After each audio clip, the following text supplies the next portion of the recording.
All right, hello everyone. Once again, it is time for us to return to Change Stars, the records of Miqto. This is a Change Stars actual play. You can find the wonderful game done by our good friend Diesel Shot, who is in chat. Um, you can catch their Kickstarter. It is still going if you want to get your hands on one of the books. Well, actually, not still going, but you can still help support them through the Kickstarter. I should say the correct thing because the campaign is done, but you can still get your hands on the stuff through the Kickstarter page. That's a better way to put it. Pre-orders are still up through the website. That being said, hello, hi. I am Rendis. I am kind of sleepy, so that's why I'm getting all tongue-tied. But I am excited to begin this game once more because there was a lot of cool, spooky stuff that was happening, and we are going to figure it all out. But I am going to take us into the chat where the rest of the cast are waiting for us. So we will say hi, introduce, and get things going. Oh yeah, baby, drop that pre-order link. Thank you. Buy the things, help support it, get it going. It's a great game. I'm going to bring us over, and we are going to say hi to everybody else. Hi guys, how's it going? Hello. Hey, hello. Oh, I gotta mute the tab now. You gotta mute the tab now. Yeah, hi, here's us. We are here and live, and words, I do them well. I am Rendis. I am going to be playing the scientist, Rendis LaRusio. I will just go ahead and get my introduction out of the way to make it super easy, barely an inconvenience. I will kick it over to Dougler so they can introduce themselves and who they're playing. Hey everybody, I am Drew93. I'm here quite often, and I also stream over on my channel at twitch.tv/Drew93. I do art, I play games, and today I am playing Bear Thule, well, the pilot. I will kick things over to the captain. Hello, I'm Captain Carrion, aka John. I mostly kibitz in the chat of various channels. Today I will be playing Douglas Dog Crowley. And last but certainly never least, our Dreamweaver, Jay. Oh, that's me. Hello, everybody. Hello. Hello. Hey, everyone. I am Shay here on Twitch. I am the Dreamweaver for this game of Change Stars, the record of Miqto. This is an exploration team campaign thingy. However, this is a universe fraught with danger in this futuristic sci-fi setting.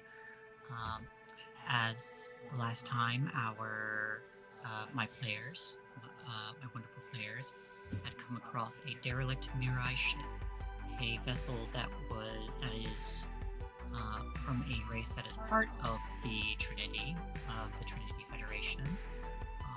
A group of mantis-like aliens. They were able to rescue one of the handmaidens of the queen of that vessel, and along with one of the drones, and sent them on their way. They may pop up again a little bit later, but it wasn't too long after another bit of travel to a planet teeming with life, one that the exploration team is set to investigate and potentially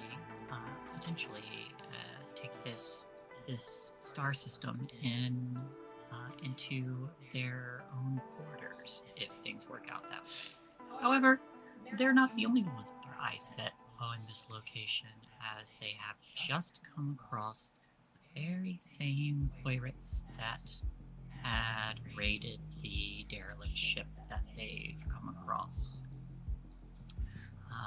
They were hailed, and of course, if any raiders can get a hold of goods without a fight, they will probably likely do so. But we're gonna pick it up here. I would like my players to tell me if there is anything I've forgotten in this. I don't think so. Nope. It Uh, was pretty up to par. Oh, I know. Rindis has compromising pictures of Buyer and Dog. That's fair. That did happen. That's very important. We can't just leave that. You The can't just channel's forget history. compromising pictures. Yes, indeed. On that note, the camera's going to open with sight on this very large, rather well equipped exploration vessel. However, nearby we see overhead a little bit larger, quite a bit larger, a carrier of unique design headed in the direction of that very vessel. And I believe as the camera changes inside the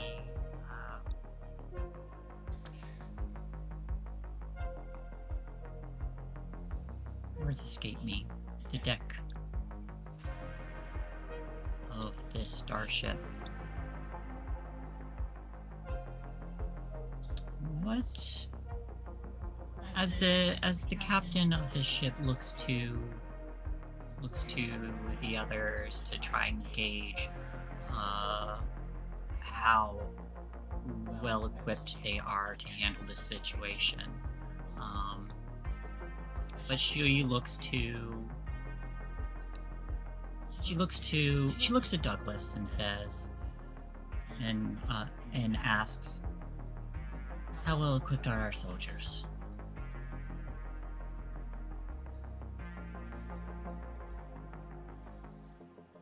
Well, let's see. While the soldiers are well equipped, there's not a lot of them. And that's an entire capital ship full of pirates who are well equipped. She gives a nod and then looks to her two pilots and says, "Stella, Bayer, how quickly do you think you can move if we need to?" We can go pretty quickly, but if they're expecting, they might try to jump us in time. If we can have a distraction, we'd have a better chance of getting out unscathed. Could potentially try like a micro jump, which wouldn't build much radiation, but it wouldn't be good for the ship. A dangerous scenario, but we should keep it in our back pocket just in case. She then looks to the others, including Rintus, and says, "Do we have anything that we might be able to parlay with?"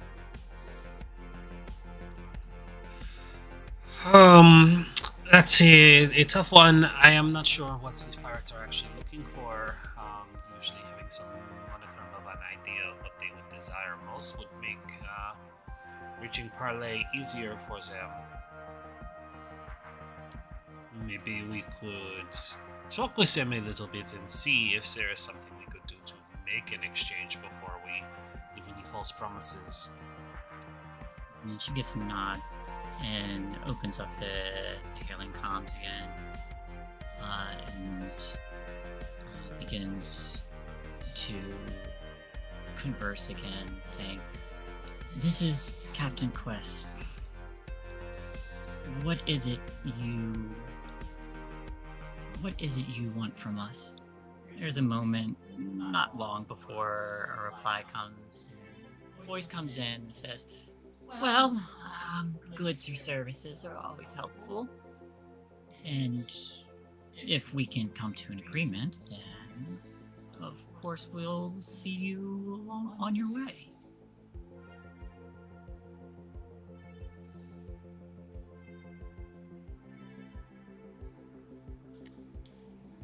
There's a moment where the captain looks a little bit thoughtful and says, "We can't part with too many goods, or this mission will get a bit harder."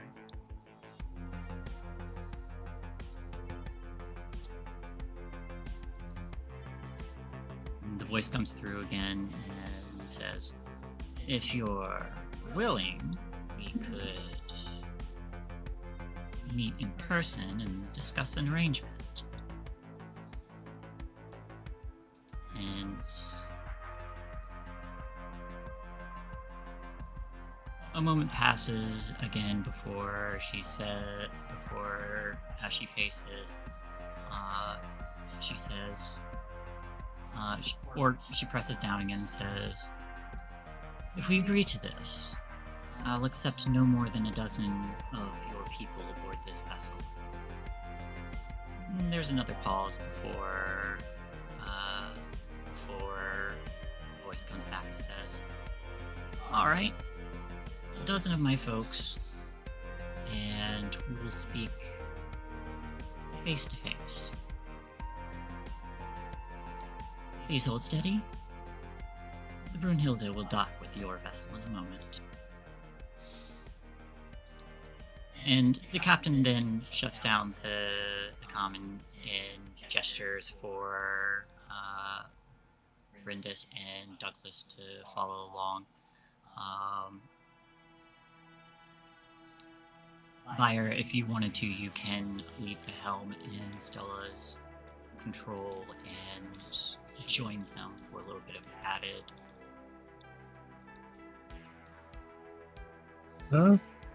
Yeah, I think Byers is going to, yeah. Okay.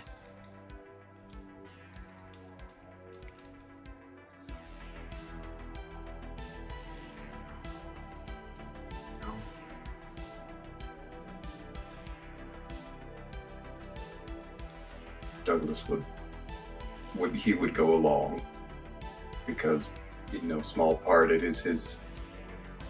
He is in security, and he is one of the more experienced security people. So, if things do go south, it'll probably be his job to get everyone out in one piece.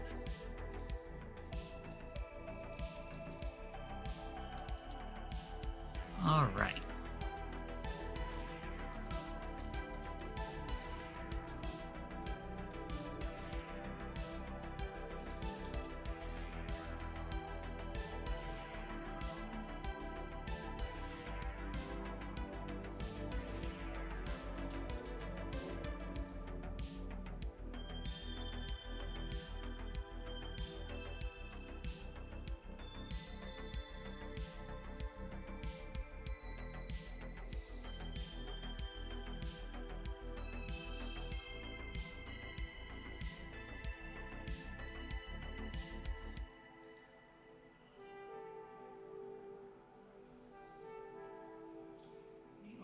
Down here. Remember to move us on the map. Like, Of course.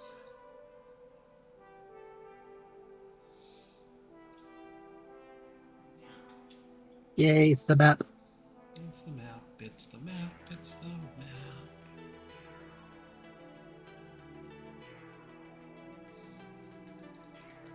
So, after several minutes, the vessel known as the Brunhilde comes into view, and there is a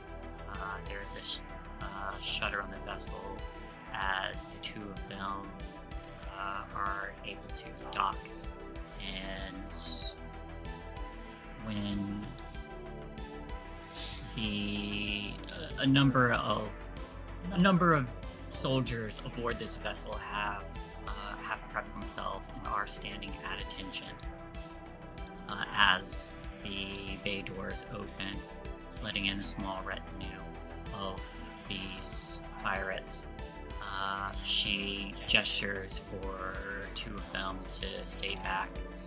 One commanding a walker, just stands at the bay doors, just keeping guard, while what appears to be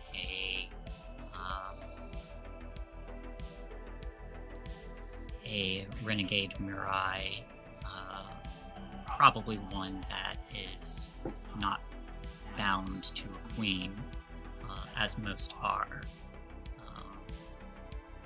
Probably following orders in some manner, but a group of others begin moving, including a few robots. After she gestures for several of them to stay behind, and just kind of guarding the entryway, more of them make their way down.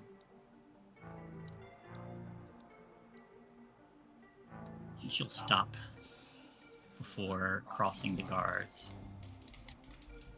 And looking around, one of them, a very large specimen for a human, is standing, if not 7 feet tall, close to it. But she's wearing a set of armor, has a helmet off, but she's just grinning.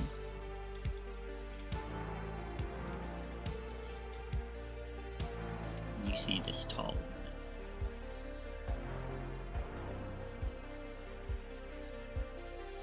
woman. Imposing. Well,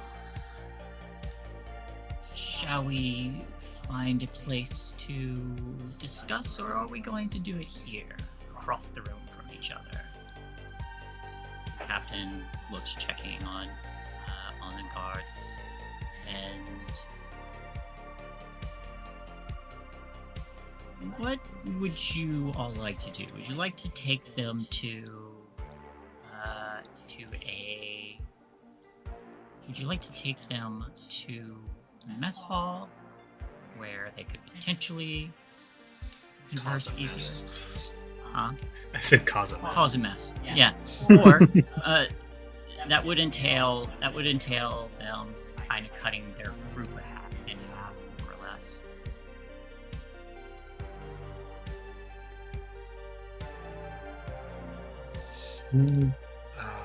I'll follow Doug's lead on this. He's the security detail. He leans over to the captains. It would disincline anyone toward violence if they were further away from any reinforcements, effectively guaranteeing that they wouldn't make it out in one piece if they decided to attempt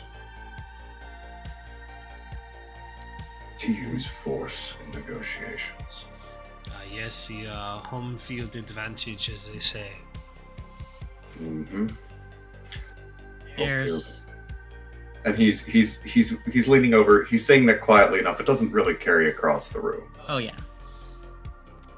But there is the slightest acknowledgement in her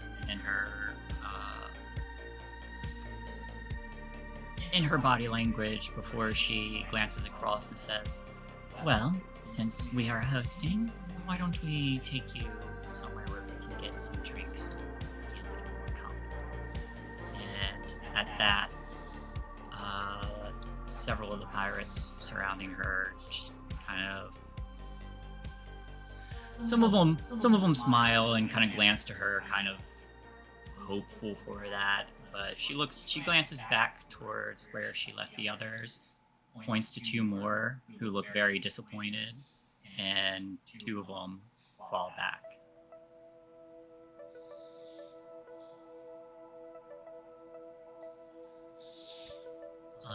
And the rest step forward and says, "Very well.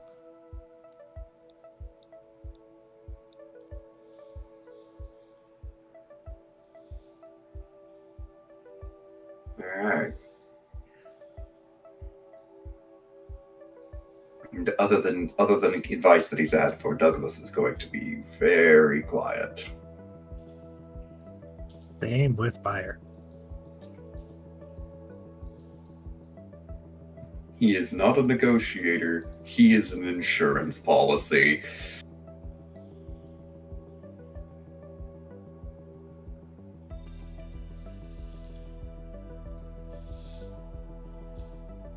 They are. So everyone moves to this mess hall where where all of them tend to quickly set up around one side of a nearby table. And Captain taking the other.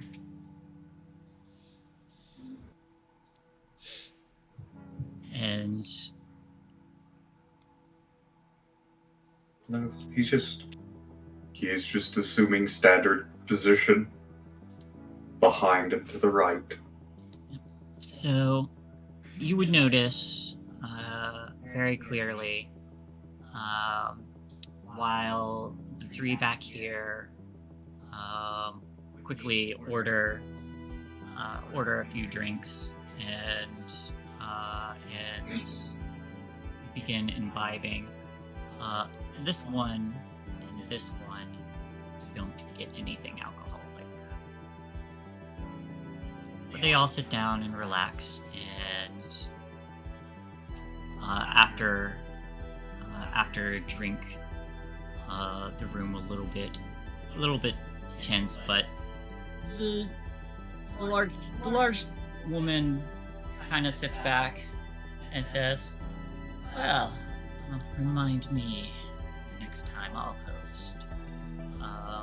She does take note that she is deeper inside this vessel. Doesn't look terribly worried, but the gesture was noted, and she's here to the fact that she's kind of accepted this has hints that she is more than willing to go through this process without any conflict. So as she sits back, crosses one leg over the other, and sets the beverage down, she looks across and says, "Well, seeing as you're here to explore, I'm guessing, well, I know Trinity's probably after this star system. Is that correct?" Well, so to speak, we are here for exploration purposes, research. We are hoping to find new life here that we could potentially persuade to join the Trinity. But may I ask why individuals such as yourself are so interested in the system? Is there something valuable here we need to know about? She purses her lips thoughtfully before smiling and says, "There's some information that might be very handy for you all to know, seeing as you're new here. Well, newest. Everybody's new here. Including us." And she gestures to the group of her crew that is there. One of the Thrin beside her whispers something and kind of gestures to the rest of you. She kind of holds up a hand, kind of dismissing them, but she does give a nod. All right. How about this? If you're an exploration crew, and I'm going to guess that our presence here is going to be more than enough to alert the Trinity to have a little more security sent this way. It'll be some time before they arrive, of course, but In the meantime, there's no reason we can't get along.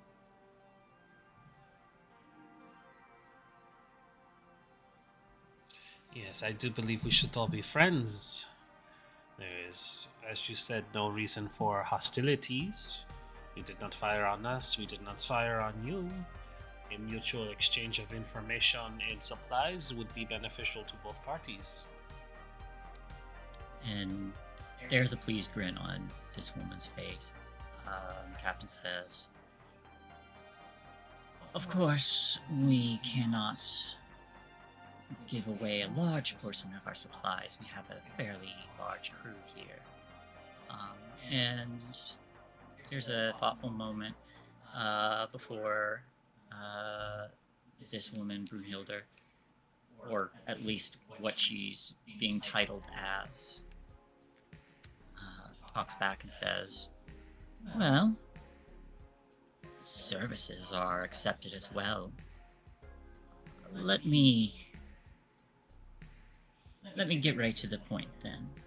If you have a number of biologists," and she glances to Rindis, who mentioned biology before, "a good portion of my crew have grown up on the frontier lands of Trinity space.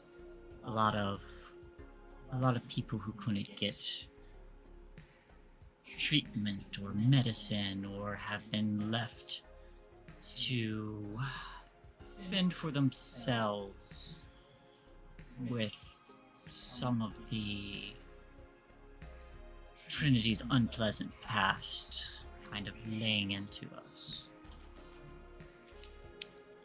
Ah, you mean the genetic enhancements. Yes.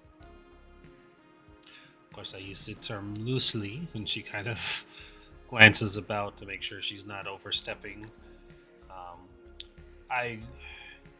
Captain, if it is all right, I would be more than willing to take a look at their crew. There's a thoughtful moment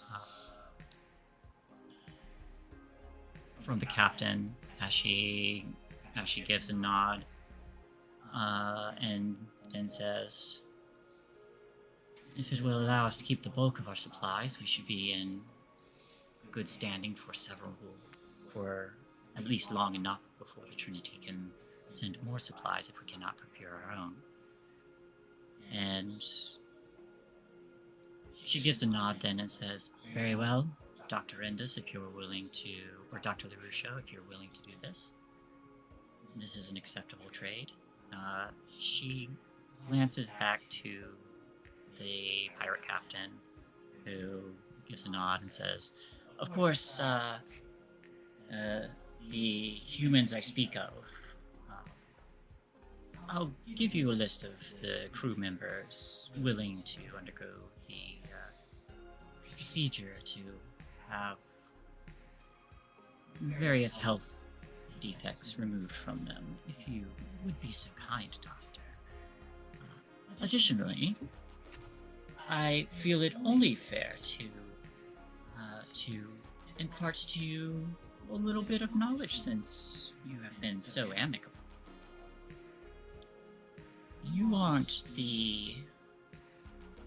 We aren't," and she gestures to her crew again and says, "We aren't the first to make it here. We were contracted, given a little bit of a job nearby. And while my crew doesn't have all the information, I feel it's only right to warn you that there is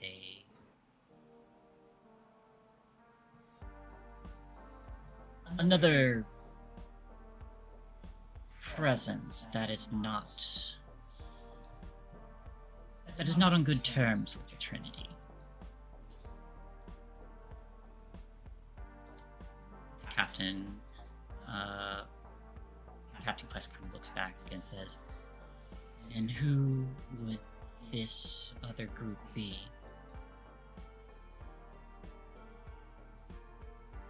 I wouldn't say the old human empire, but there's a group taking up that flag again. Oh, And shit. while they don't have a strong presence here in this system, they still have a very entrenched presence. You can find an outpost on one of the moons of the first planet of this star system. That is not good at all. No. Sounds like trouble. They've been sending shuttles about once a month that come and go, taking supplies. And she gestures to one of her crew members and says, "Show them."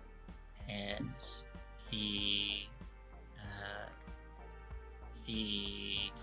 one of the Thren next to her says, "Well, we found this little precious thing on one of their vessels that happened to get lost." She pulls out what looks to be a very shiny rock.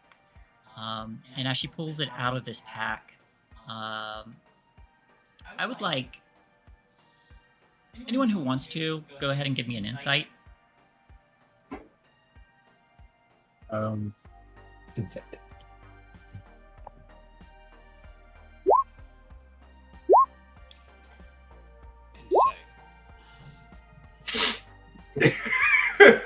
Hey, I just a thingy. I love the dog who has the lowest the lowest insight in the party roll 2 successes. Yeah, and then with the highest, just screams their way to victory. It's good time. What page was that on again? Oh, was it 30 something? No, it was somewhere down it was somewhere under the tests and rolls, I think. Tests, rolls, edge, D6 is rolled both sides, expended for edge breaks. If Found that it. was one, it triggers a shock.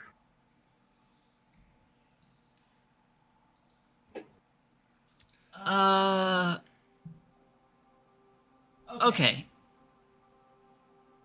So this as this pirate takes out this stone and carefully sets it on the table, both Dog and LaRusso notice that she's, even though it's a small bit of ore, it looks like she's putting a lot of effort into holding it before she sets it on the table. Effort as in it's heavy? As in it's quite a bit heavier than it appears to be. Okay. And when she sets it down, Rindish, it thuds a little bit despite how low she drops it, and Rindish, your glasses fall off. Oh. Can't see a single without my glasses. And she starts to feel around under the table.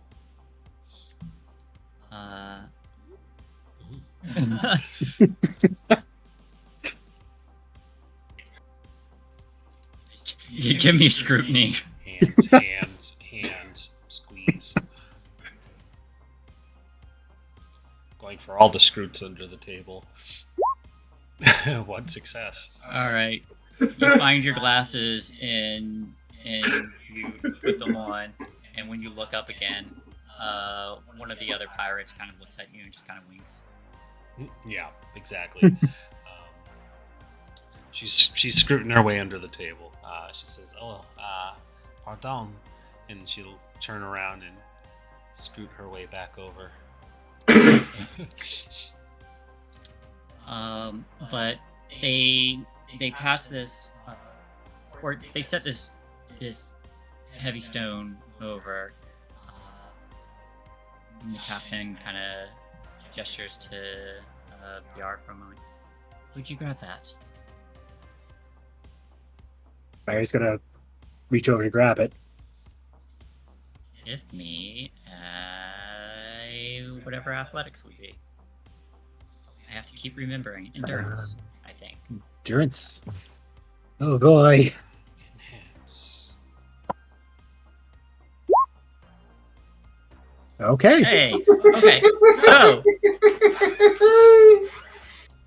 I was expecting nothing plus a bad edge, but okay, I'm happy with that. So even though this material is able to fit in the palm of your hand, when you pick it up, it feels like it's maybe 30 pounds, give or take. It is heavy for how small it is. Tails pointing fully backwards help counterbalance this. And when you hand it off to the captain, she kind of arcs an eyebrow and says, "What is this?" And the woman who's been going by the name of her ship says, It's raw ore from the first planet in the system. It's Chthonian.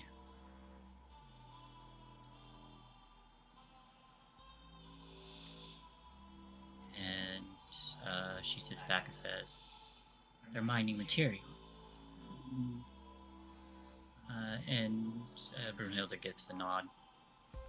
Yeah, a lot of it. What is the material used for? Don't know. They're shipping it away, although they are building what looks like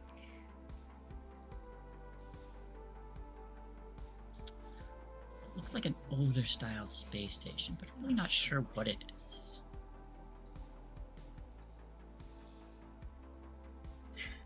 Do you have any images of it?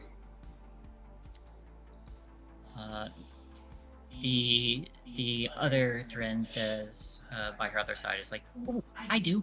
And they pull out a data pad and spin it around and slide it over the table.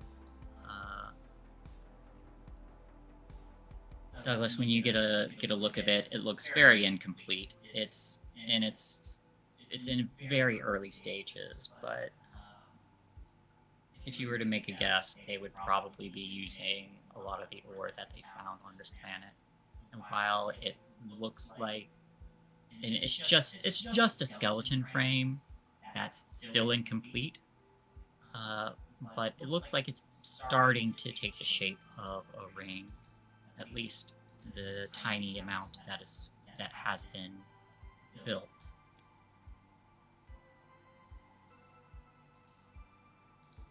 It's starting to take the shape of a what? A ring. A ring. Okay. Would Douglas be likely to recognize this as any sort of purpose of this kind of station? You can give me a... Would scrutiny work or insight? I would say either of those would work. Okay. I took 2 points in scrutiny with the experience gained between sessions. Yeah. I learned my lesson. Still not very good at it. You're not sure what they're building. No. Slides it back. Steps back into his position. Captain looks at it and says, and I take it you don't know what this is. And again, the pirate captain shrugs and says, not a clue. Although I'm willing to bet they've got several little plans going. But if we continue to be good trade partners like this, then you can consider yourselves under my protection until such a time as you become too much to handle.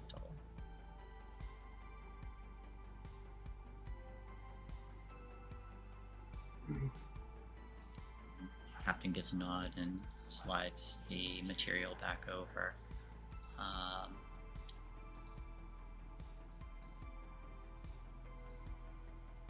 For a chance, would we be able to keep this and analyze it? And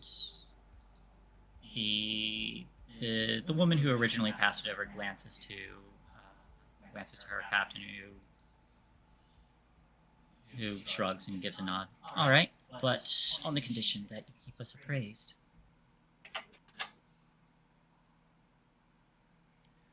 I'd very much like to know what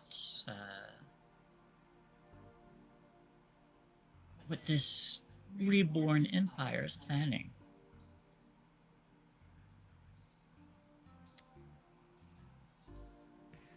Should not be too hard to handle.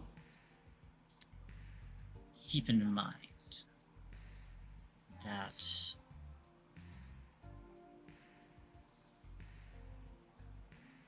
with your presence here now, while I have no doubt you're going to be sending off for more protective vessels to make their way here, I imagine they're going to be doing the same.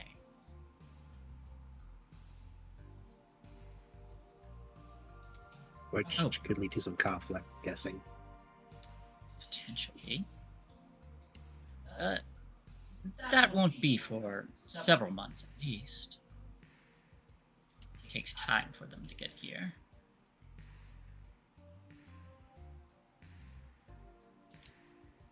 That being said, once we're done here,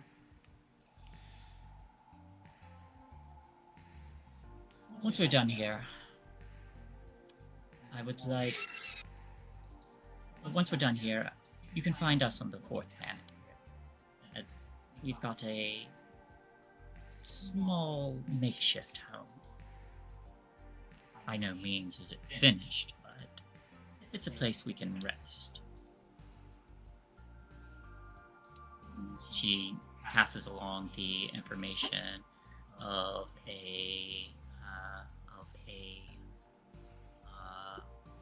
with the coordinates on the 4th planet here, the very same one that has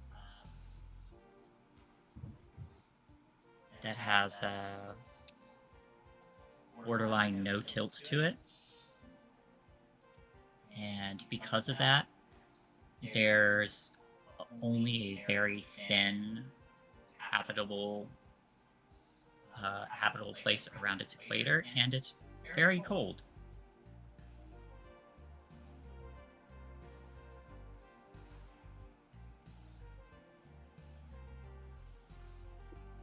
Seems like you guys picked a chilly place to face down.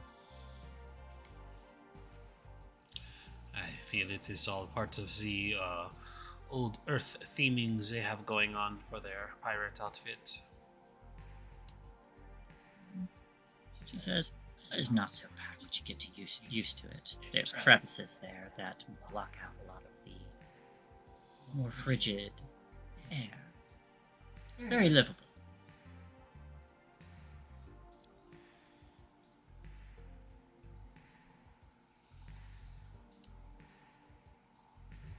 And the weather's very mild. Something to do with its tilt not being able to produce too many storms. So, there's one thing I would like to ask from each of you. Would you all like to name some of the planets in this system? Yes. Now, important question: do you have a map of the star system? I can draw one real quick. Mm-hmm. Draw. New page.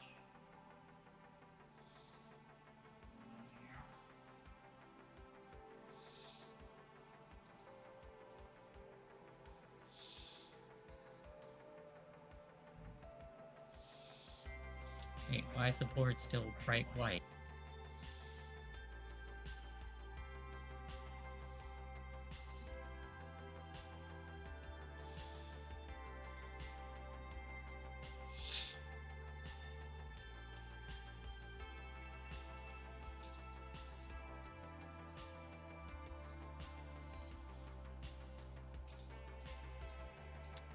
How do I change the board color? Want me to do it? Oh wait, it's back.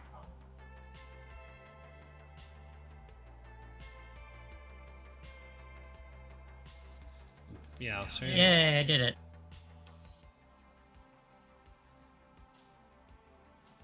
Alright, so you have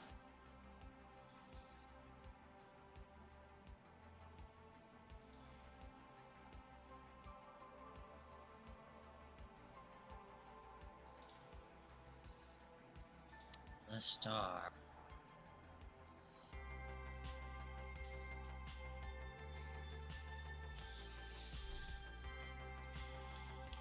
And then we have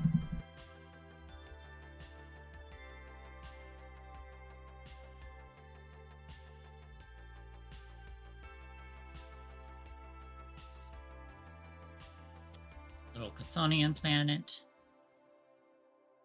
And then we have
a total of 7 planets. So this one is the green one is the one teeming with life. This blue one, that's the icy or that mostly cold one with the little belt that has no axis. The one over here is the closest to its star is the Chthonian one, and then of course you have the star itself.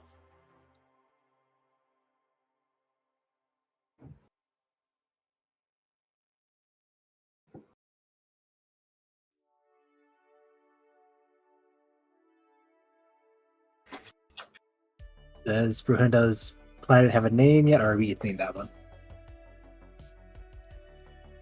Depends on what you would like to name it.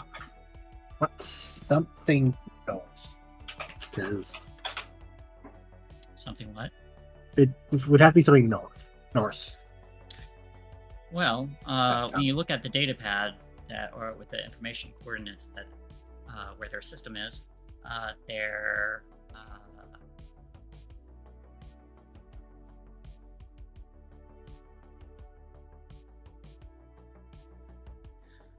little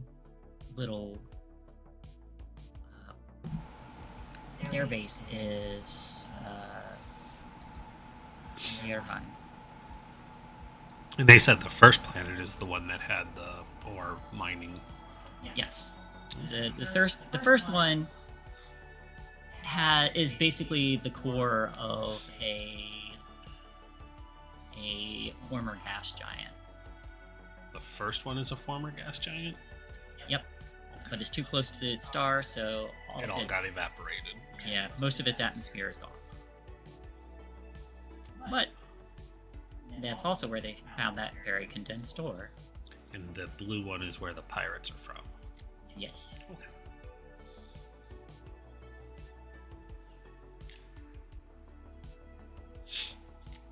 There are there's a couple gas giants further away, or ice giants, whatever you want to call it.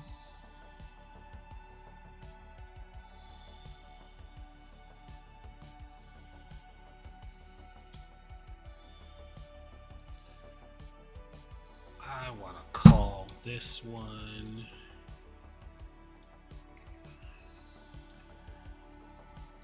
Jotunheim.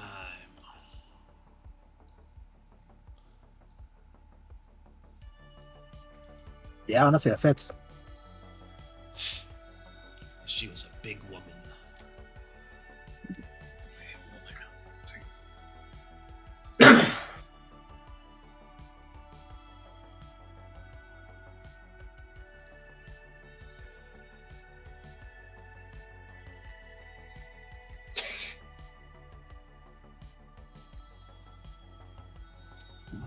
Anybody else want to name one?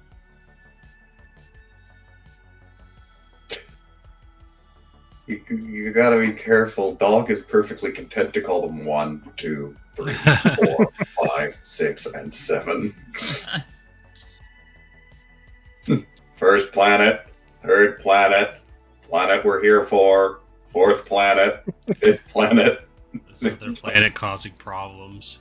And my favorite, nuke it from orbit. No, nuke it from orbit's one of the moons. That's the moon that's habited by giant spiders. We don't go there. Well, the difference between giant spiders and and neo-imperials, you know. Yeah, exactly. It's alright, I'm Close to the definitely same not taking notes. God damn it. Listen, Rez isn't playing. We can have giant spiders in our game.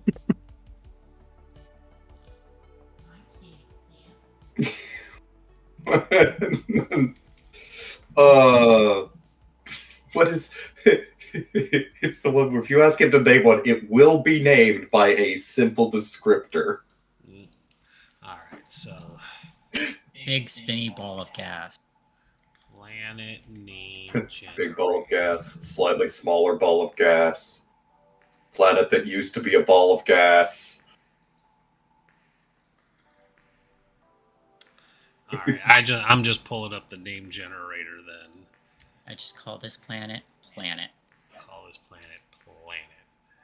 Oh, my name generator didn't copy correctly. That's... I mean, right now they're just all coded with like numbers until they get names. Oh, it did copy it correctly, but it just Quick thing while we're naming planets. Could I get the descriptions of the planets that haven't had one assigned yet? Yeah, that would be Again? helpful too. Okay, so the first planet, as mentioned before, is a Chthonian planet. It was an ice giant that had its atmosphere mostly blasted away. The second one has practically zero atmosphere. Is a warm, rocky world. Third one, that one has liquid water, a healthy atmosphere. It's very Earth-like. It is just a tad larger, but not by any feelable amount. Then of course you have the zero axis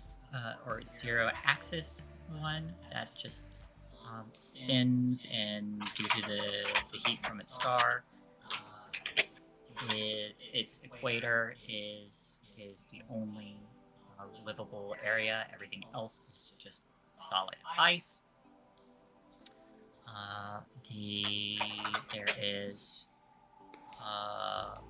There are two larger planets further out that are both larger gas giants, and the last notable one is fairly large, larger than any of its other ones, but not a gas giant by any means. Very, very thin atmosphere.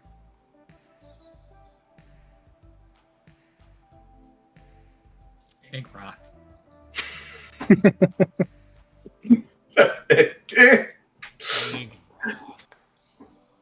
I mean, Call it big rock.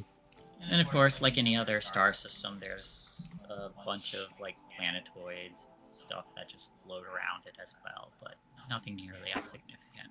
And all the other crap. and I'm just sitting there. What is the second planet in Dog's mind? Small rock. What is the last planet in Dog's mind? Big rock. What is the first planet? Weird. Third planet. Earth, Mark II. Fourth planet, pirates and cold. Fifth planet, floating fart. I'm not trying to hog all the naming, but I really love this one that came up on the generator. Yeah. Which one? For the first gas giant. Dagnabbis. Is the first gas giant the one which has the moon with Imperials on it? It is now. So, I decided to be really nerdy and call the first one Stolat. Call it what? Stolat. Damn it. Stolat? Okay. There we go.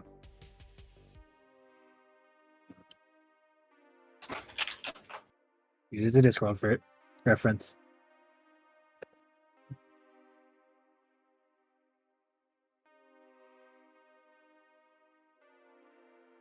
Yep. Good old Okay. Discworld references.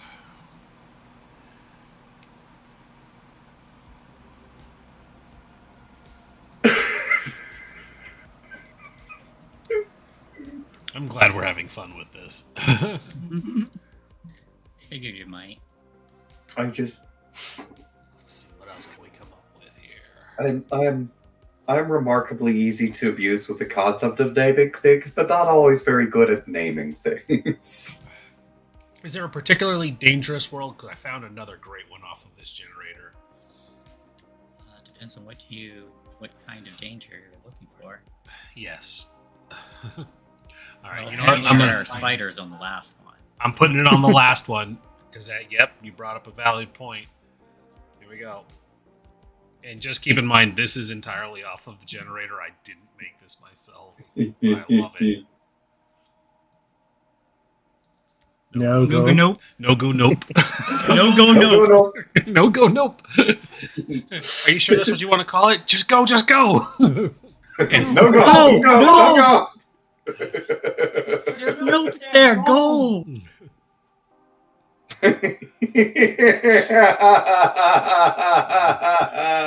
Amazing. Oh, I that's love this generator.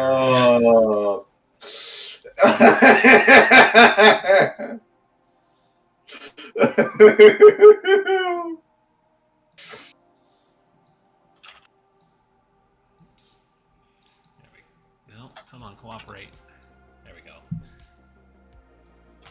There we go. That's why we know we called it that. There's two left, guys.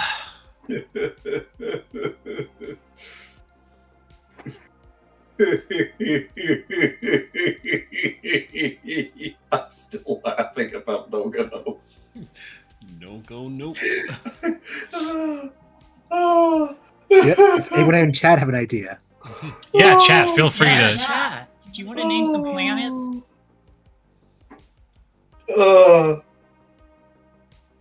Yes, go yes. Yes, go yes. Sea dog go. The first thing I... not right. Yes, go yes. There we go. Runs Planet fast. teeming with life.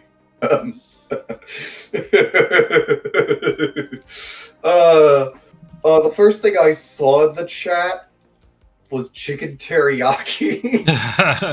Yeah, same here. It's like, okay, we're I was making like, food. if it's the right color, you could name a gas giant teriyaki.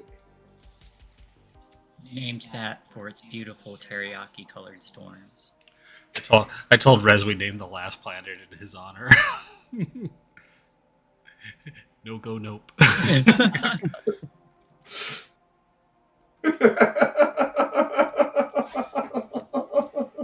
Yeah, I'm gonna hate it when Shay makes it. We have to go to that planet every week.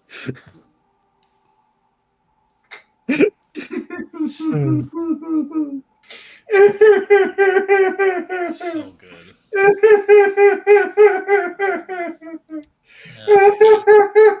other gas giant is called teriyaki, Okay. and then Teriyaki. teriyaki. Teriyaki 7. What happened to the other 6? They got consumed.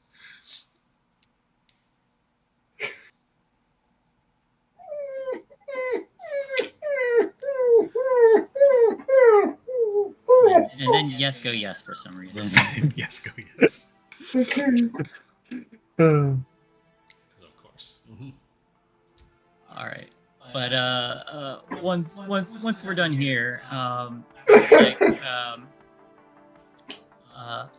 Dr. LaRusso will be escorted aboard the other vessel with a number onto the Brunhilde, where you now have a number of patients who are eager to meet you. There's go ahead and give me just a general medicine, and I'm going to give you a description of some of their crew members, which unfortunately I don't have pictures of all of them yet, but Medicine. Here we go. Extensive physicals. extensive physical. You like to push. Yeah, probably. So that's adding an edge, right, when I push it? Yeah. Alright, there's no way this will backfire. Yeah! Hey, so are you able to keep pushing, or can you only do it once? Just once. Okay, that's good to know. All right, but yes, it takes a few days of work, but you're able to discern and isolate whatever genetic mutation is needed to be adapted. One thing I do want to ask: do you make it a dominant trait? Do I give them the trait, or do I take it? Do you make that, because you're taking away the I'm taking away the Trinity defect. the anxiety weakness. Mhm. There are some who forego your treatment. There's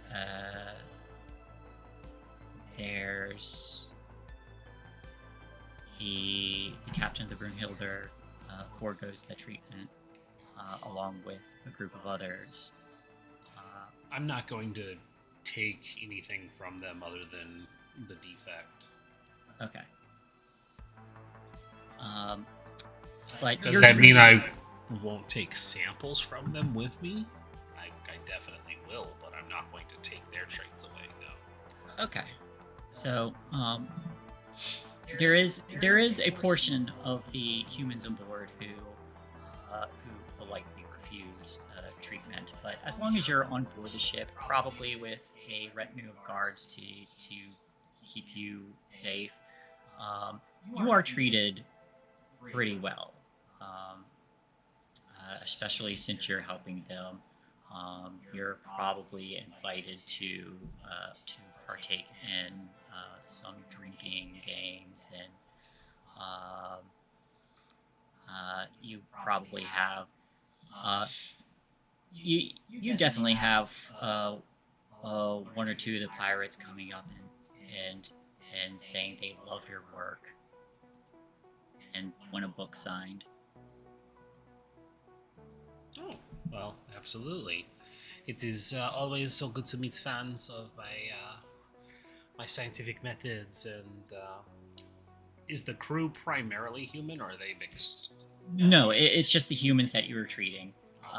There's a number of them. There's a decent portion that are human. There's also a decent portion that are Thren, um, and a lot of them probably came from Trinity Space, like she mentioned, from the from the from the frontier lands where it's very hard for the Trinity to communicate with and get supplies out to and that kind of thing.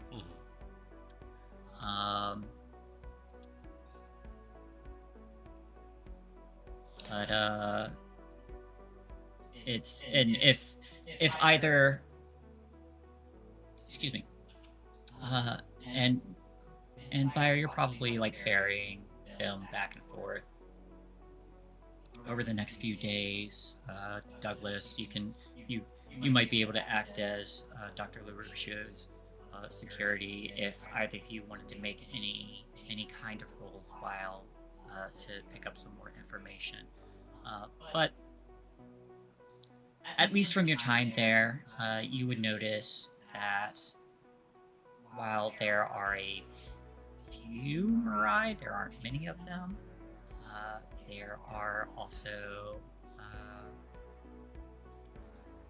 there's also one or two here. There are a few. Need to find them. I don't remember all their names, even though I should.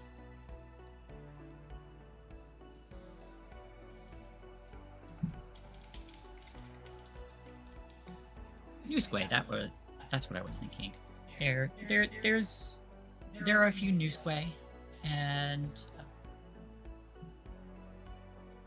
quite a few synths. More than you would expect. How well does the crew seem to intermingle with each other, like species-wise? Pirates? Yeah.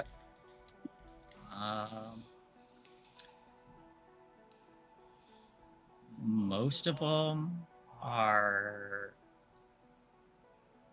mingling quite a bit.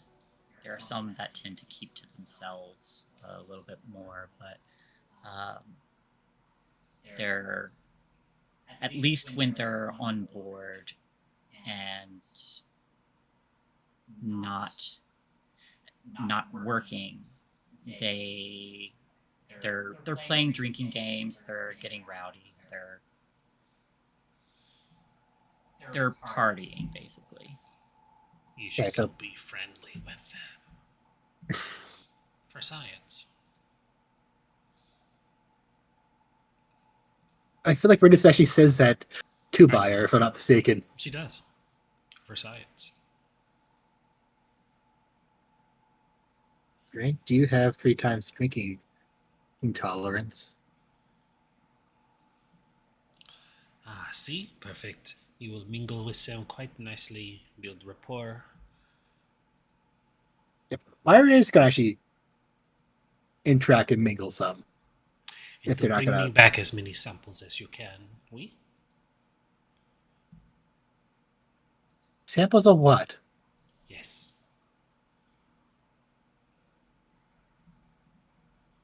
So the Thermometer should not be worried. Thermometer, worried. Thermometer, be worried. Okay, so a couple individuals to point out. There is, of course, the captain of the Brunhilder, the big woman. There is a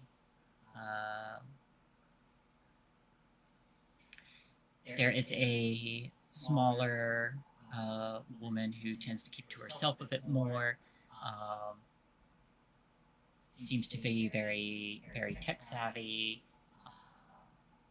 And there is a flamboyant Thren who seems to enjoy putting on a show and dancing, and they're just generally there to have a good time. They are quite the dandy. There is also a man who seems to have cybernetics to help out with his injuries. He's got one cybernetic eye that seems to have replaced an eye he lost. There is a very busy newsquay who seems to be running back and forth, as opposed to partying as much.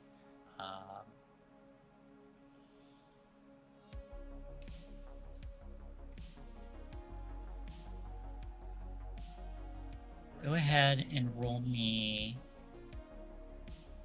a d6. D6. 2. Okay. So you go to Mingle and you're hanging out. You're hanging out with these pirates, and while you're speaking to a few of them, you're surrounded by a group of them, while the flamboyant Thren quickly jumps onto the table that you're sitting at and is dancing on it. A group of them are cheering. They look very gender neutral, but as they spin on the table and pause for a minute, they go, "Oh my, hello there. You're new." Yes, I'm shuttling the doctor over here back. The doctor. Well, she seems busy at the moment. Quite busy at the moment, I do believe. Are you busy at the moment? Well, we're going to be here for quite a while, so I don't believe so. Well, I'm afraid you're probably the only one at this table who hasn't given me a dance. And they extend a hand towards you. I was going to take their hand and dance along. Okay, give me. Yes, hi. Give us a meow.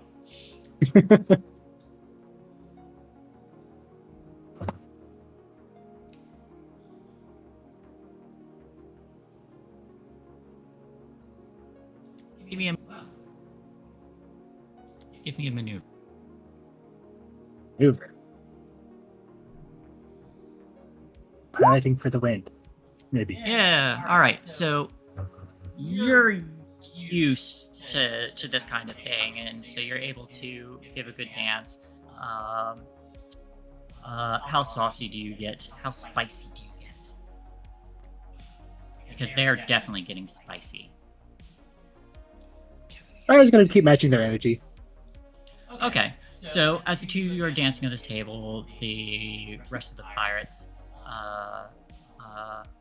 surrounding are cheering and drinking, and when you finish, the other Thren that you've been dancing with, very bright red in their appearance. I believe you're more bluish.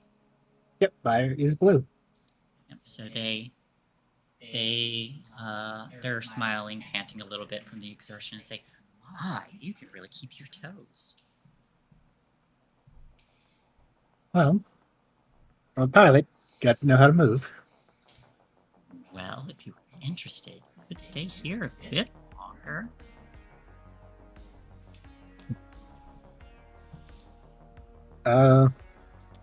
Some friends who would love to meet you. And you're very flexible. Teehee.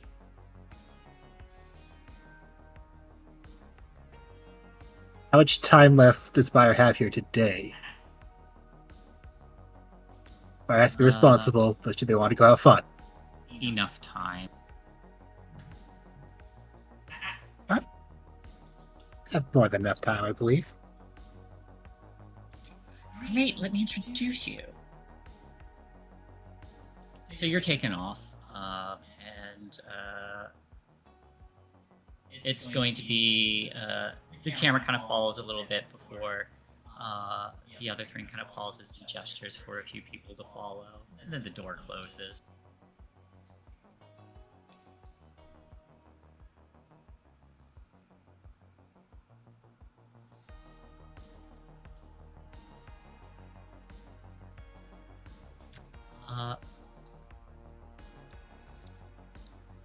What about the other two? What are you up to? I want to hear what Doug is getting up to first.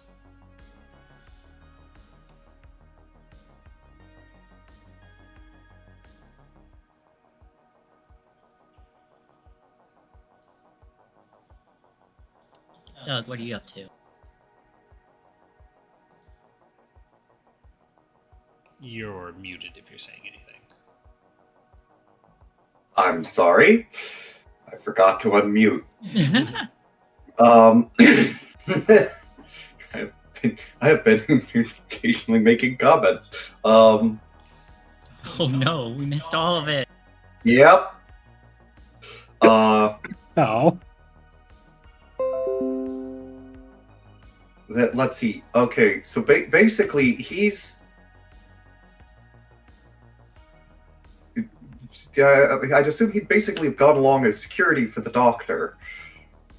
Because while in theory we have all sorts of arrangements, that is A, his job, and B, these are pirates. So he's basically just trying to be relatively unobtrusive and standing guard. Generally, he seems, unless somebody approaches him to talk to him, he's going to stand there and be boring. Okay. Go ahead and give me...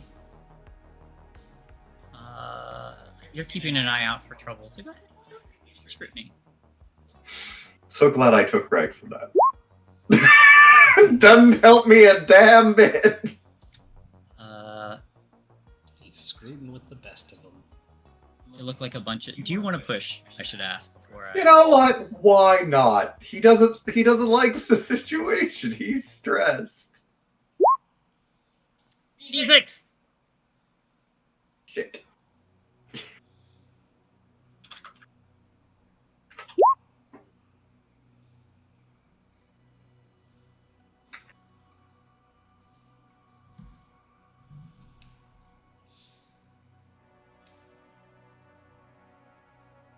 It's gonna be a good one.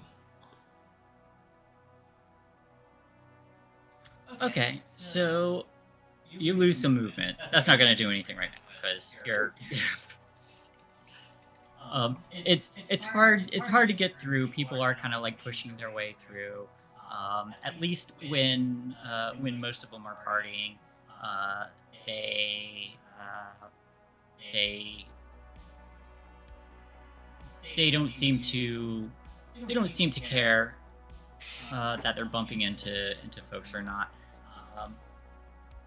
You do notice that Rindis especially, as you're keeping an eye on them, is being treated very respectfully because they were probably given orders to, and two, they want something from her, which they don't want to risk losing. So, that being said,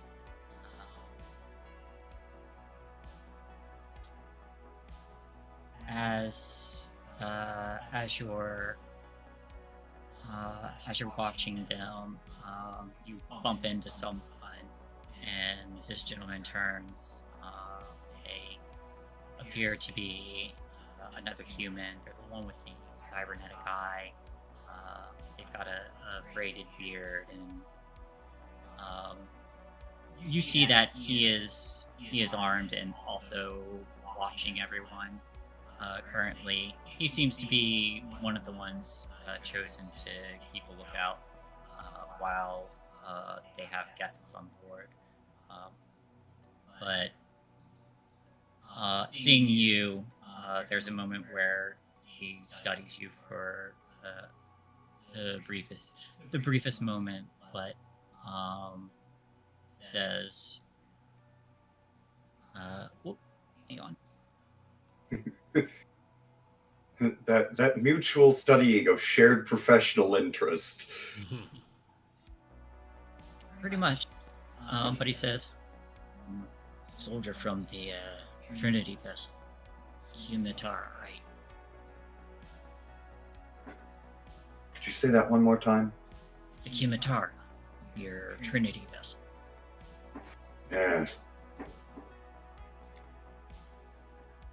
Don't seem like you're here to enjoy yourself. I'm here to make sure those two don't end up in trouble. Well, the boss gave very strict orders. Treat them like royalty while they're here. I've noticed. And he kind of like glances over to where they are, but he reaches under his vest and says, "Smoke." Sure. He gives you smoke, lights them up.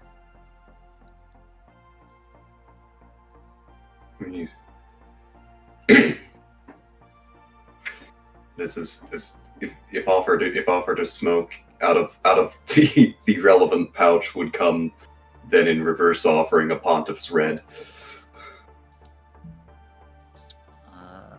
They accept. It seems they're. I would say even with your scrutiny, you notice when they are interacting, unless they're gambling to try and get something. You see that even among the crew, when one of them offers something, they're usually offering something in return. They seem very, very tradey. But he accepts politely. Okay. So the little trade of the trade of a beer and a smoke. Basically. One Yep. and more. Nice. But he says probably better for both our groups right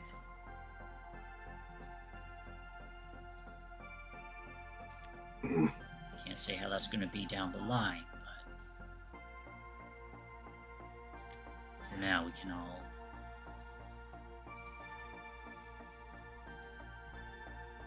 keep vigilant, but keep easy. Mm-hmm. It's the classic thing. You have the two guys whose job is to keep watch of the other side. They're next to each other, relating because they're keeping watch over people who are not into quite the same line of vigilance as them. Yeah, and he very much seems to have the demeanor of we're not enemies right now. Nope. We're not enemies. We'd rather not. Killing people is difficult and messy. You also know that these are the same people who, not too terribly long ago, had a rather large battle on their hands.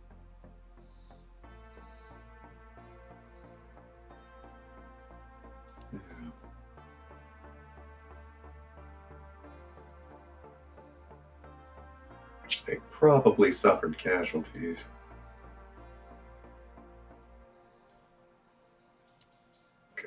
Yeah, Man, these nobody's asked about it. Nope.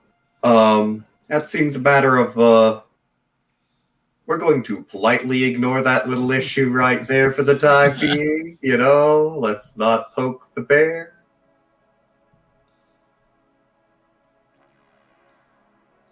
Because that's the only reason that we wouldn't be able to get along when the reinforcements arrive.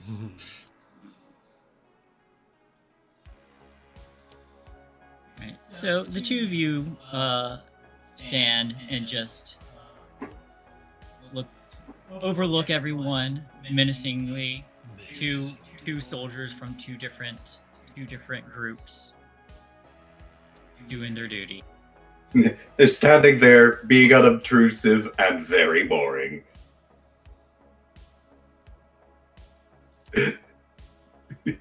How about Dr. Lucian? Okay, so from her dossier of people that needed tending to, who amongst the humans would have possessed that berserker trait? Is there anybody in the room? She would have extensively studied these files. The interesting thing about that you would notice, especially with especially with 3 successes on your roll, you notice that the group of humans, the small group of humans, the few that did not go to you,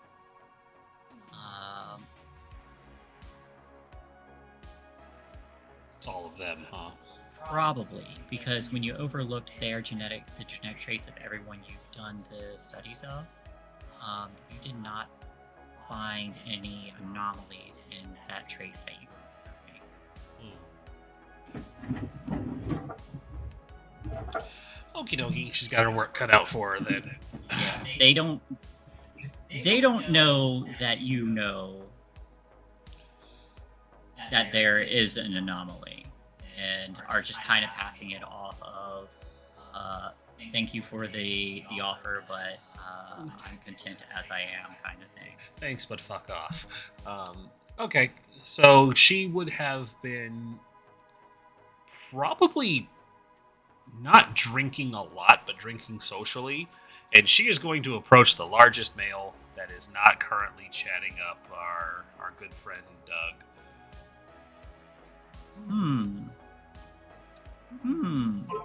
The peak specimen.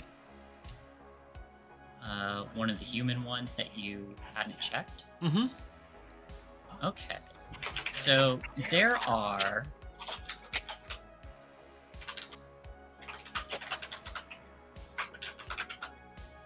a few of them. One is the man that is chatting up your friend, who is on duty. Another that you did not treat looks like a younger man who is getting into his late teens. Might be a little risky because you don't know how old he is. Yeah, hard pass. He's armored, but doesn't look. It's going to be a pass for my intentions. Yes. I figured. There is also another whom you hadn't checked that looks like they have when you're watching them, they have not so much a limp, but a favoring of one of their legs, and you notice that there are some healing wounds on them, but they look a bit older and probably a prime candidate for what you intend.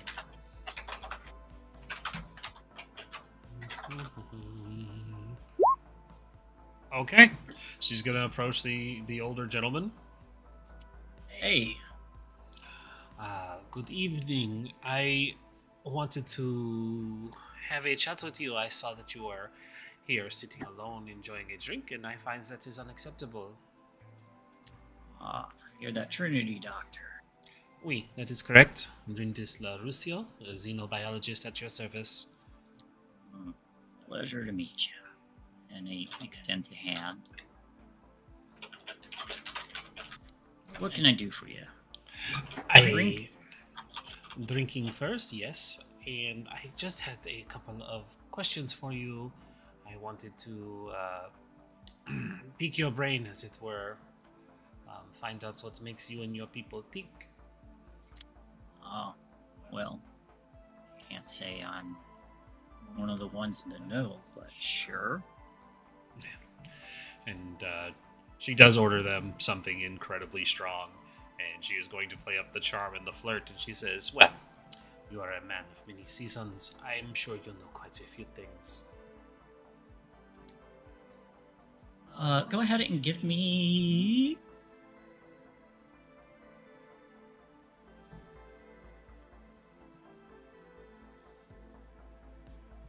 I have to keep scrolling back and forth. Communicate? Yes. Wonderful. I have the Charmer talent, which means I get a +3 when I am trying to elicit a positive response from one person. 3.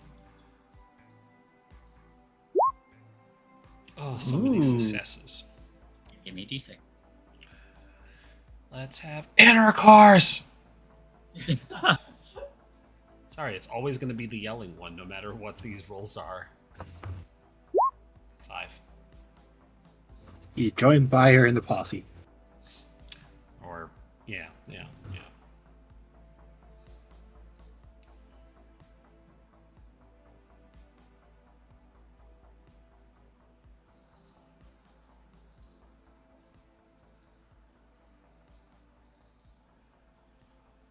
Ha ha.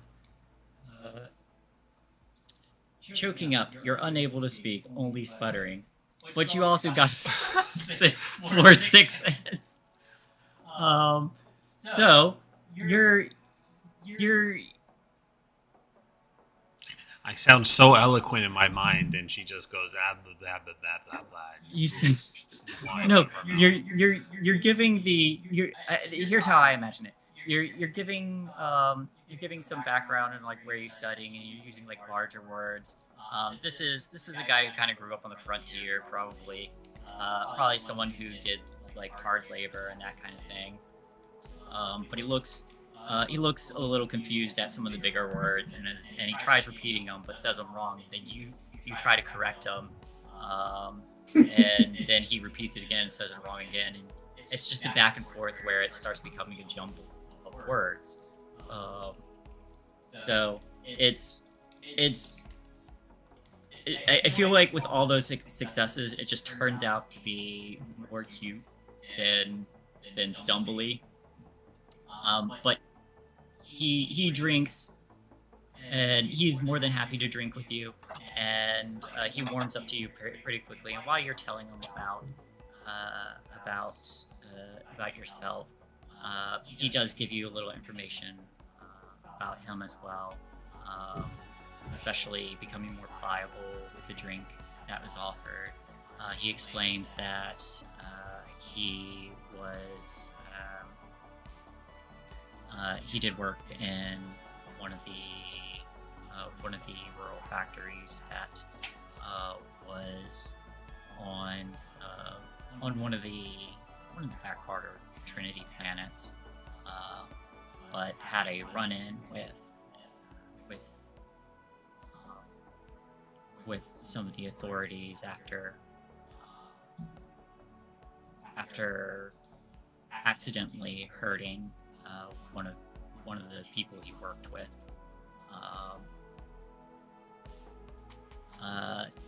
Pushing a little further, he would reveal that where he was working, something happened, and one of his coworkers happened to be a Mirai.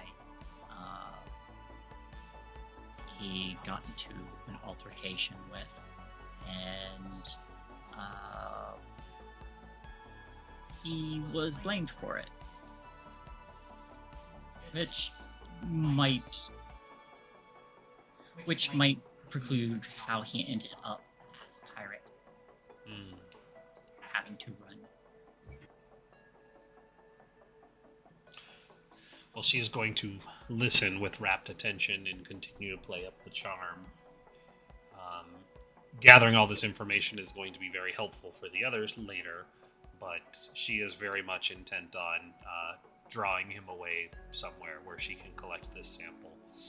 And with 4 successes, he says, well, it's getting a bit too loud here. Why don't we go somewhere else? We could find somewhere else to get loud ourselves. He kind of chuckles, and he doesn't seem to. He doesn't seem to.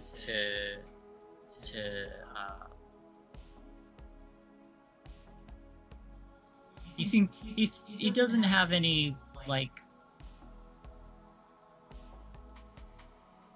inner city charm, but he has that kind of like rural, like offering arm and helping you kind of thing. Big himbo energy. Yes, he's himbo energy. Farm boy himbo energy. Yep.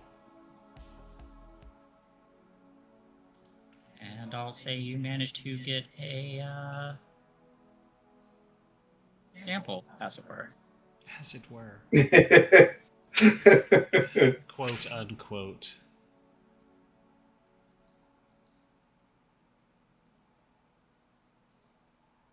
That's all I need. Okay. All right. We don't have to dwell on it. That's all I need.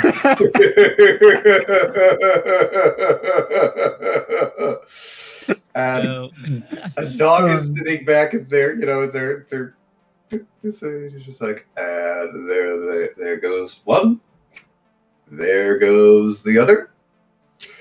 At which point he's like, well, while I'm doing that, then not my responsibility. he's like, I got 30 minutes to relax. that's basically what the other guy is doing too. So I imagine like- two of them just immediately sit down. Yep. And it's the same silent thing, the same silence, but way more relaxed. Yep. There's he finishes one of the smokes and then just like puts it out, silently raises a hand to get the attention of someone to bring them drinks for the two of you, or refill those drinks. Right. But the camera transitions again, and we see the Brunhilde. Oh, that was a... you still live? Hello? Sorry. Can you guys still hear us? Hold on, I've got the strip up on my phone. can Let me hear put you. the volume on. Yep, still good. Yeah, there was just a brief flicker of power. Okay. But yeah, we see the Brunhilde disengage from the Kimitara, and it begins to move on.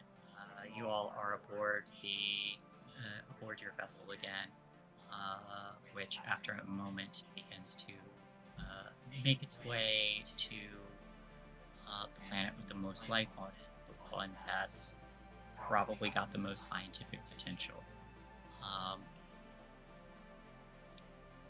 Of course, a shuttle is disengaged before it starts moving to leave the gravity well of the star system and probably bring word to the Trinity.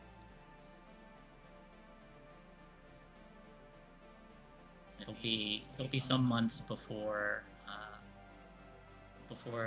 more arrive, but as it stands now, you have a fairly good relationship with the pirates. See how long this goes.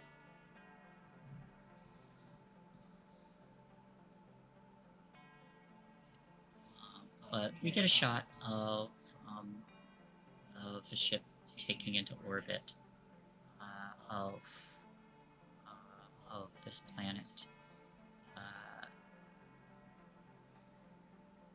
Some preliminary scans on it are done, monitoring, studying. This planet has 2 moons and a little moonlet, very tiny orbiting satellite, but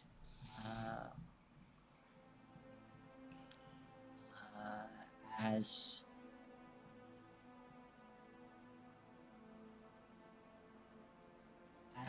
some initial studies are made on it, a lot of it is covered with various vegetation. And as these scans are going, I would like whoever wants to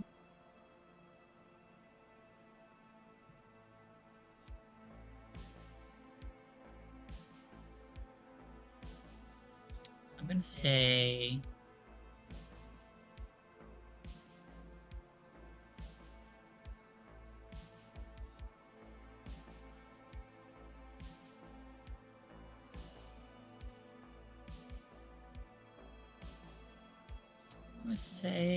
anyone who wants to make either a scrutiny or a systems check to study this planet before going down may do so. Minus scrutiny. Oh. D6. Systems.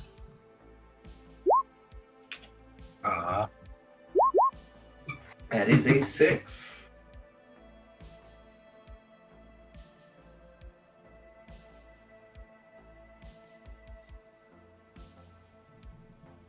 So I think.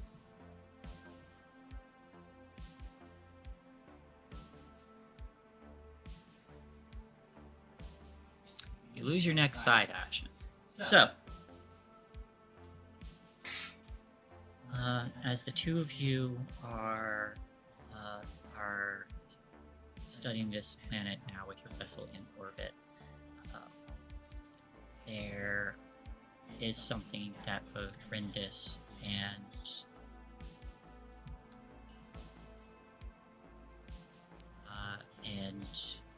Douglas notice.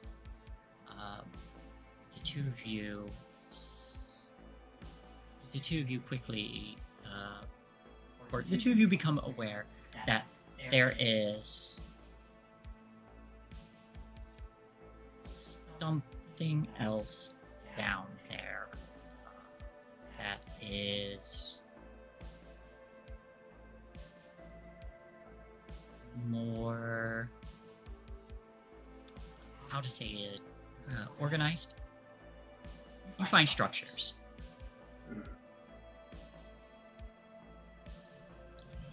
And it was previously believed there wasn't anyone down here, or was it mentioned?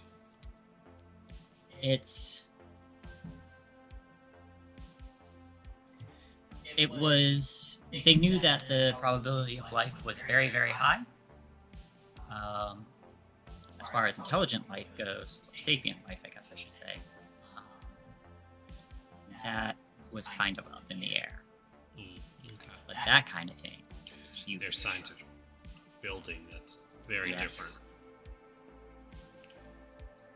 Amazing. It seems that the initial scans were not quite correct. What do you mean, Doc? There are signs of civilized structures down below on the surface. Really? Can you tell how advanced?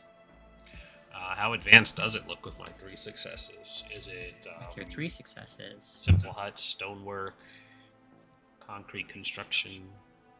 With 3 successes, you notice that they are dotted here and there in various locations. Some on a few islands, some on in densely wooded area, some up in the mountains. One thing you do notice is that they are all near various large bodies of water.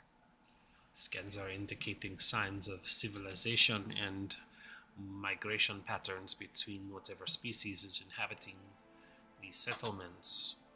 It is no happenstance that they are, as you say, all building. There seems to be a uniform structure and a desire to congregate around habitable regions. Would also, you would also be aware that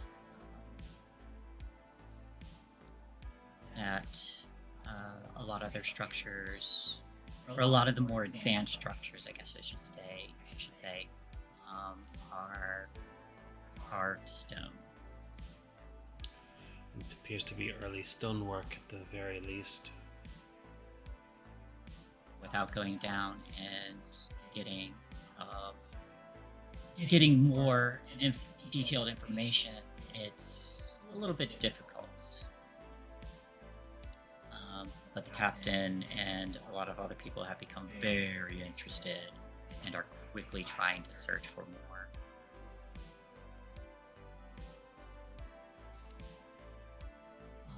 But the captain kind of steps forward and kind of leans over you, Rindis, and says, "Do you think it's possible to make contact?" That is what I am here for. If there is a species we need to make contact with for the Trinity, I am the most suited for the job. I imagine we're going to be on a time crunch. I'm going to assume they're unaware of pirates and an empire poking their noses in their home.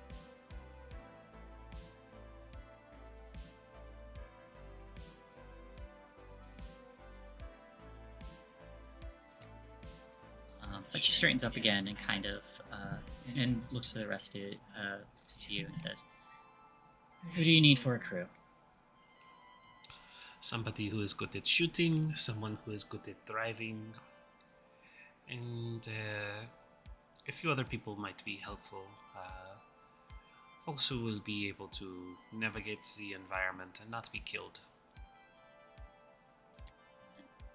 She gives a nod and is going to give you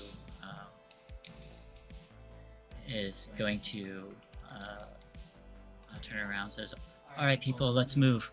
I'm going to put together a team now. I want us down there as soon as possible. So it's going to be the three of you. Any other particular requests you would like to join the team?" All of them.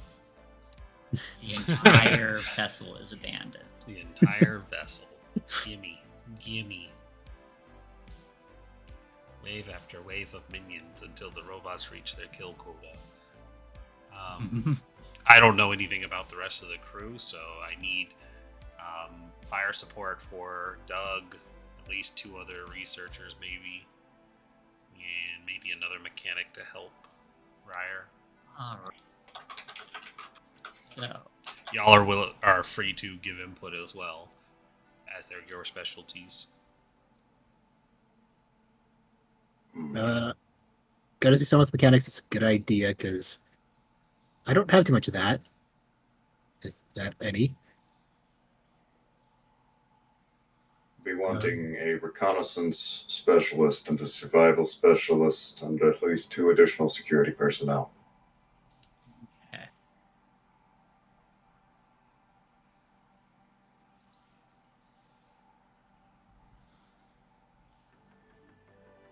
We will, of course, be wanting the standard array of all the people whose job it is to figure out a new life, sapient and not.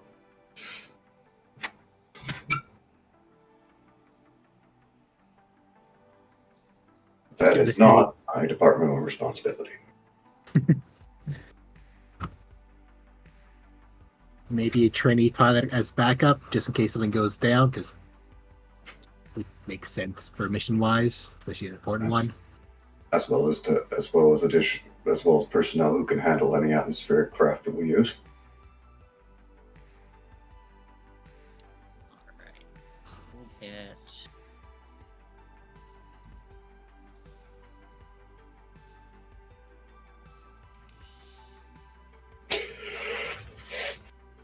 We'll get Assistant K. We'll get 2 other security personnel. A little robot drone.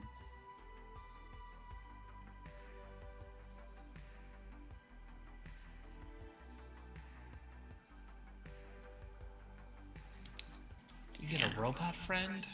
And a robot friend. Alright, robot friend. Alright.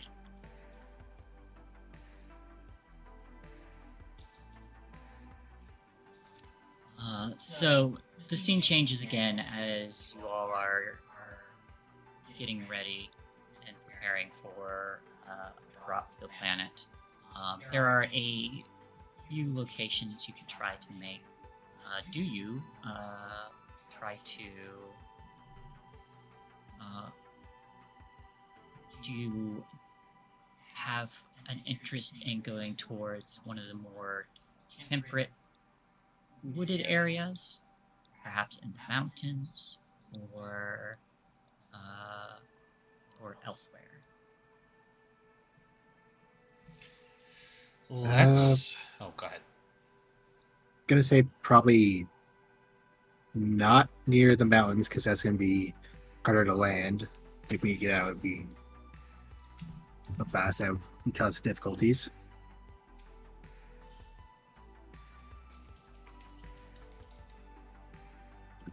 What are you thinking? I was gonna say flatland would make it easy.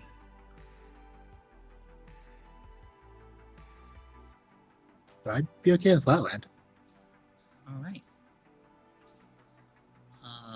So, that also means your vessel will be more easily spotted unless you go to port or somewhere that has a place you can easily conceal it.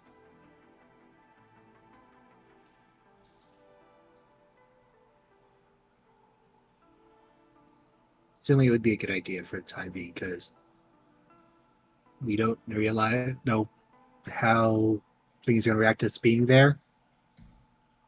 Aha, that depends. All right, so everyone kind of boards up into the shuttle as you are preparing for a drop. So get a CCU, and I don't have a token for just a dry vehicle yet, but we're going to Flatland. Set up there. So, Meyer, give me a piloting check. Pilot. So, operations. Operations. Operations. Nope. 3 successes. 3 successes. Would you like to push with 3 successes? Maybe. I got a question about talents. Let me just copy this from the chat. Because you can spend those for...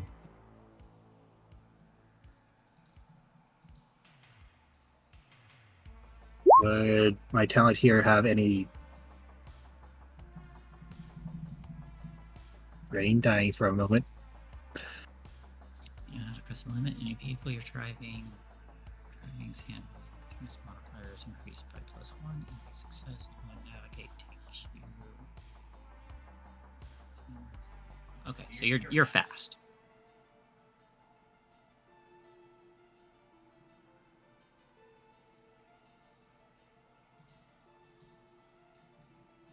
But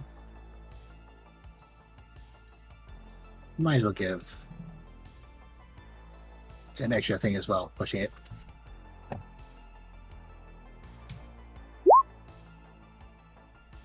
Another 3. roll another d6 because you're supposed to get another. Okay. Dang it. Oh, that's a 1. Hey, now roll me the d6 and remember to add that thingy on there. That's a 4. 4. You drop something. It's not good. You've got the Trying strap to in. land the ship. Yeah, you drop the ship. There. So you're flying. You're flying very fast. You're able to get down there in record time, and find a location to land the vessel. It is a very oxygen-rich atmosphere, and it is readings would show that it is breathable for all of you, and there is significantly more oxygen here than there would be on Terra, which could mean a couple things. But you're able to land this vessel. You're able to look fancy while doing it. You're able to get down there quickly, and probably able to hide it amid a few trees or something, to remain undetected as you're dropping through the atmosphere, if you are so inclined.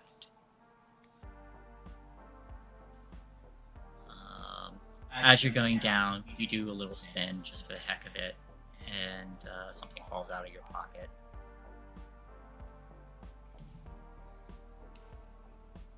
I'll pick up once we land. As you do. So landing landing here, I'm going to give you a quick description. I do not have a map ready, so I'm probably going to call it after this, before moving on. Once the vessel lands and a few more tests are run to make sure that everyone is okay, you all are able to step outside, and as the first person removes their breathing helmet, the air is rich. There is the scent of things living, there's the smell of very heavy nature. I would like each of you to roll me a d6.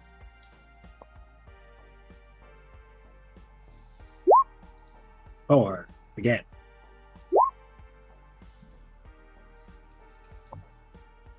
Blood. And 1. Hey, okay.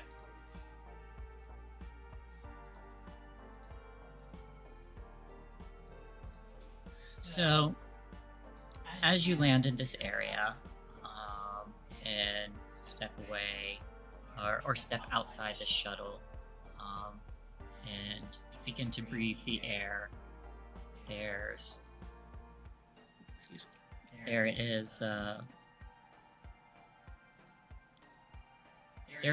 still the smell of the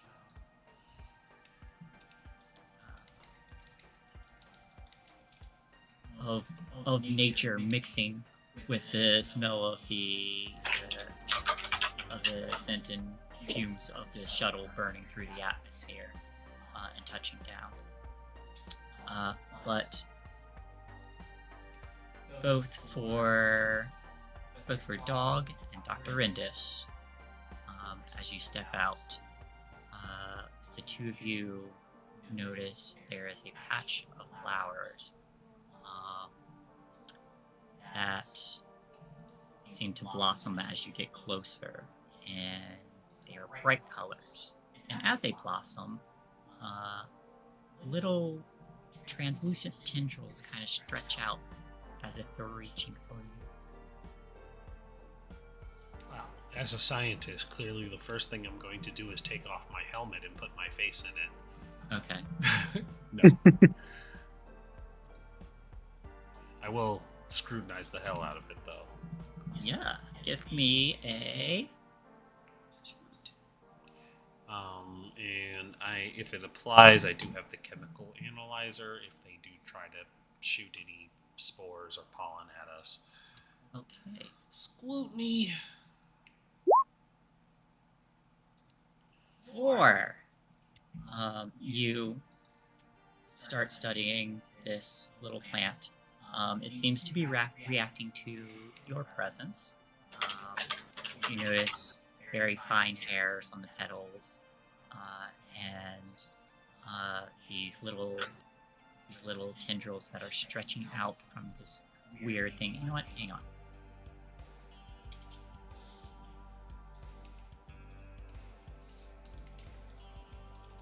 Y'all see that? No. Hang on. Did you move us on the map?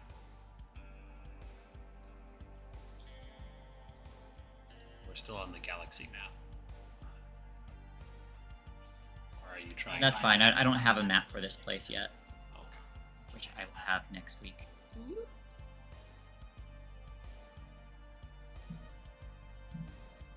Oops.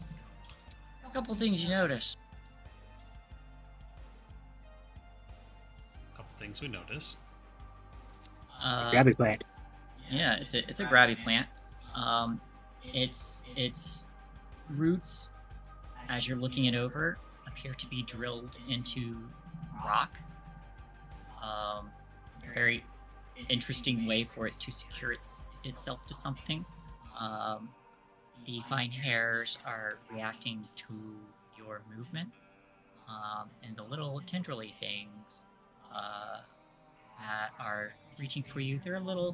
They've got like little goopy nectar on them, and it smells. If you chose to take off your any mask, it smells very pleasant. You don't. Running some tests and analyzing it, you don't notice anything toxic about it. And while this little botanical critter does have some form of movement, it doesn't seem very dangerous.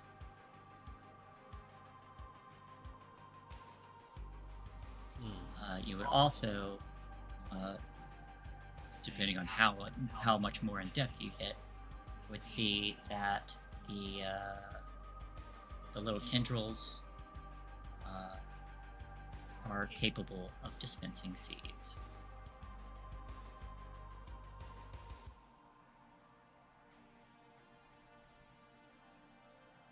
Well, I definitely want a sample. Yeah. It feeds you a seed. It feeds you several seeds. I'll store those away for safekeeping. If you were to, you would see that trying to dislodge it would be,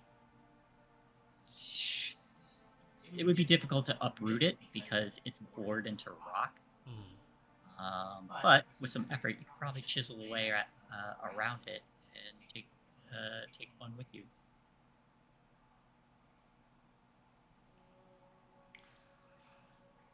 Okay, I'll do so. I want some. I will need an endurance roll for that. Endurance. Endurance is what I'm good at. I'm alright at it, I guess. Boop. 4. You drop your little analyzer on the grass as you're working.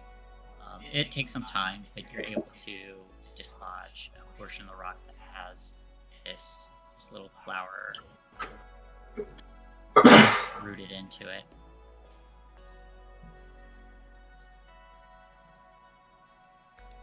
Now you got... Oh, would you like to give it a name? Herb is too on the nose.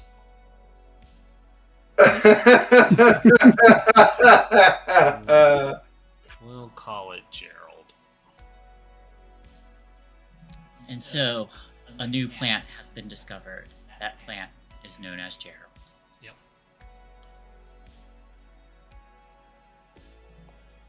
Until I can officially publish its finding, it's called Gerald. Get to water your Gerald. Don't forget to water your Gerald, everyone. All right. On that note, I don't have anything else ready to go.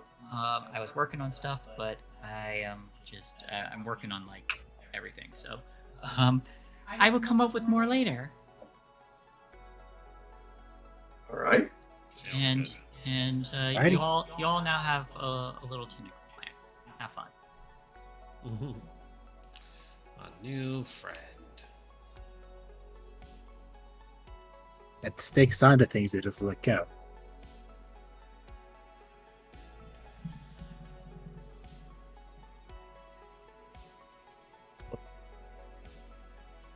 It just wants you to carry its seeds to other places. I have to make the joke. All right, so Dr. LaRuccio pollinated twice in the same day. Hell yeah. She's not doing her job if she isn't. Those seeds right out. On that note, everybody, thank you for coming out. I am Shay or Shay the Fae here on Twitch and Twitter. This has been Change Stars, our third episode of Records of Miqto. The group has finally touched down on this planet, and I can't draw maps fast enough. So I'll get stuff ready to go next week. I have been the Dreamweaver for this game. Finally excited to get to run this. I'm still balancing a lot of things because I'm writing everything in this. So it's a lot of work. That being said, I'm going to turn it over to my players so they can get their outros, and we'll see you all here next week. Y'all start, I'll finish. Okay, so I've been doing 3 and I've been playing Empire. I hope you guys had some fun. And I'll be here tomorrow for Brynwood Bay, then next week as well. I will pass over to Captain. Hello, I'm Captain Carrion, also known as John. You can find me. I actually nowadays, if you're in the greater Kansas City area, at Adventure Cafe KC in the Summit, now run a weekly open table one-shot. If you wish to attend, you're welcome to come. It's awesome. And I'll pass it along now. All right. Well, hi, I'm Rindis. I've been playing Dr. Rindis LaRuccio, the xenobiologist. You saw her at her finest today, collecting samples and getting pollinated twice, as we said. So thank you again to our wonderful friends over at Deal Shot for the Change Stars game. And if you are still interested in getting a copy, it is on the Kickstarter website, and it was linked in the chat, and it will be in the description if you are watching on YouTube or anywhere else, to help support them get this wonderful product out to all of the wonderful people who want to play it. So I don't have anything else. We will be back tomorrow for some Brindlewood Bay. So have a great night, and we will see you later.